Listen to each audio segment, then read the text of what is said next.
The Washington Association of New Jersey, you did such wonderful things in reminding us all of our history, and it is very important to do exactly what you were all about. You know, I've always thought that this country was so extraordinary in some ways because if you go to other countries, they're held together by their ethnicity or their race or what have you. If you go to Japan, they're all Japanese. If you go to China, almost everybody's Han. If you go to France, they're French or Italians or what have you. Here, our ancestries come from all over the world. And we're held together by one thing, and it's an idea. It's an idea.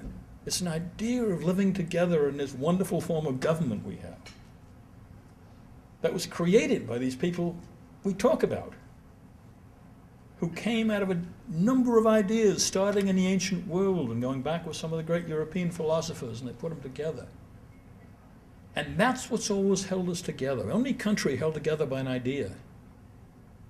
And I worry, because our kids don't know history. They really don't. And I worry that if you don't understand history, if you don't understand where these ideas came from, if you don't understand the sacrifices that people made to preserve them, then maybe you don't believe why they're important. And why Kosciusko came here. And why Washington did what he did, or all the rest of them. And so you are here to preserve this, to make sure there's a place over here that people can visit. I remember how amazed I was at Drew when we had students from the West Coast and they'd come and they didn't believe that they could see someplace where Washington stood and where Washington was, because it makes it real. And that's what you're here to preserve. And that's what I think is so wonderful about you.